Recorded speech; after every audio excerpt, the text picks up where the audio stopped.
everybody. I'm Hillary Atkin from the Atkin Report in Los Angeles, and I'm really excited to welcome Huntley from The Voice to this edition of Hillary's Happy Hour. Huntley, how are you doing today? Hey, what's up? How you doing? This is crazy. This is my first interview, so this is insane.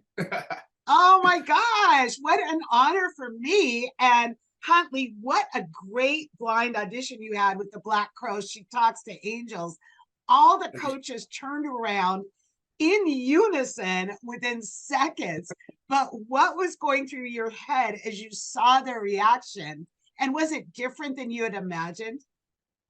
I would say it definitely was different than I imagined. Like I said on the show, I've had a lot of opportunities that just didn't always pan out. So I really didn't know what was going to happen. And just having my daughter there, as much as I wanted my family to be there, there was that like extra added pressure. Like I really couldn't let her down.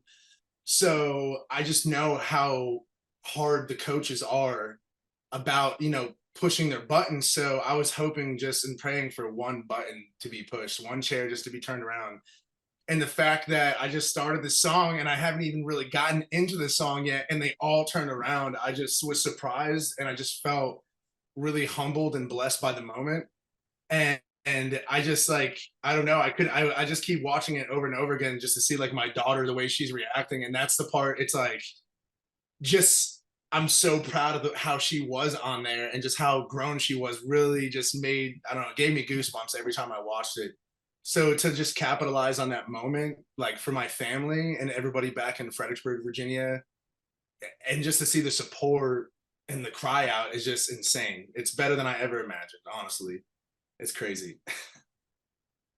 You have a front man kind of voice, and you got amazing feedback from the coaches with John saying your voice is ready for the world, ready for radio. How did you feel about all these compliments you were receiving? It definitely was unexpected. Like I said, I know that they are four icons that have been doing this forever. And, I was not expecting that. I thought, I don't know, when you're on that other side of those chairs, it's a very vulnerable position to be in because you're really trying to sing your heart out. So they can't see you, they can only hear you. And it's like that might not be good enough.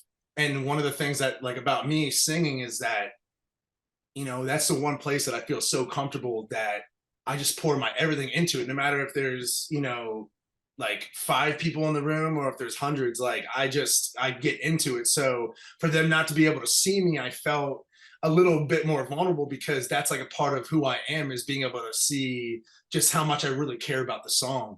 So when they turned around and, I just cracked that smile, it was because it was like, I can't believe this is happening right now. And then for them to say all those kind things and they named a bunch of my favorite artists, like, I mean, it was insane. Like Sublime has been one of my favorite bands like ever since I was growing up. And Chris Stapleton, he is one of the best artists that's out right now. So that was just very, I don't know, it was very mind blowing. Two of the coaches did mention that your voice was reminiscent of Stapleton's. But Huntley, you talked about having a dream to bring your daughter Stella out. Did you discuss this with her beforehand, what might happen on stage? Well, leading up to the audition, I really wanted to go with Reba like the whole time, like because I'm a big fan of Reba. It was like Reba and Gwen, just because I'm singing all this rock, this rock music on that was my song, and I felt like I don't know, they all had like John Legend to me was, I don't know, it was a crazy journey trying to figure out who I wanted my coach, because first it was John and then Reba was like, that's who I'm going to go with. And then I felt like Gwen would give me that stage presence. And then when we got on that stage and like we sat there, my daughter was talking the whole day before about how she loved Niall's eyes, and she kept on going. So you can see me on camera saying, oh, there's your crush, Niall. And she goes, Dad, stop, I'm on TV. I love that I have that moment forever. I love that.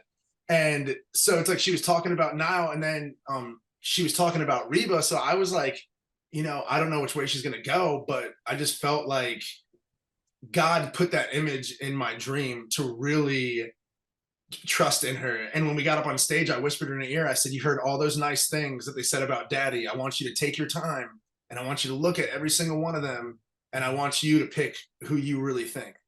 And when she said Niall, I was as surprised as everybody else, and I was just like, let's go. And he's such a genuine person. I can't tell you how grateful I am. She made the right choice for me, 100%. So you just revealed the real truth. I was going to ask you if it was your decision or actually hers, and you're saying it really was Stella's decision. That's the most beautiful part about the audition, is just seeing her look at those coaches, and then when she finally picked Niall, it just, everything felt right. It felt like like I said, it just felt like I was trusting the process, and it was awesome. And I'm glad that her and my mom was there to experience it with me. It was beautiful. Oh, yeah, I'm sure it's a moment everyone will remember forever. But I want to talk about the support you're getting, not only from your family, but from fans and your hometown of Fredericksburg, Virginia. It's just been a lot of support, and they didn't even know if I was going to have a 4-chair turn or a 1-chair turn or a 2-chair turn, but they were having a watch party 2 blocks away, and I surprised everybody, and there was like hundreds of people there, and I was not expecting that. Like, and they had it on the projection screen, and I was like, hey guys, like, surprise, I'm here. And like, they were all really excited, to experience that. And there's so much going on in the world right now, and like, that isn't beautiful, and the fact that I just brought so much people joy, it literally just gave me chills. Like, that's what I want to do. I just want to touch people and make their lives better. And it's insane. Like, I go to this coffee spot called the Italian Station, and I get the same drink that I've been getting for like 3 years, and they named it after me. They called it the Huntley, which is like insane. And then the place where I book music at Durango's, they wanted me to create a burger, and now there's a burger called the Huntley Burger, and I'm just like, it's just funny. It's like, it's just kind of all surreal. I'm so happy that you're with Niall, at least for now. I'm sure you're gonna learn so much, but I really wish we had some of those burgers, those Huntley burgers. Yes. As we wrap up our happy hour, Huntley, yes, I want to lift a toast to you and your continued success on The Voice. So much, Hillary. I really appreciate you. And seriously, you're such a lovely person. I appreciate this whole time. Thank you so much, Huntley. Cheers to you. Cheers.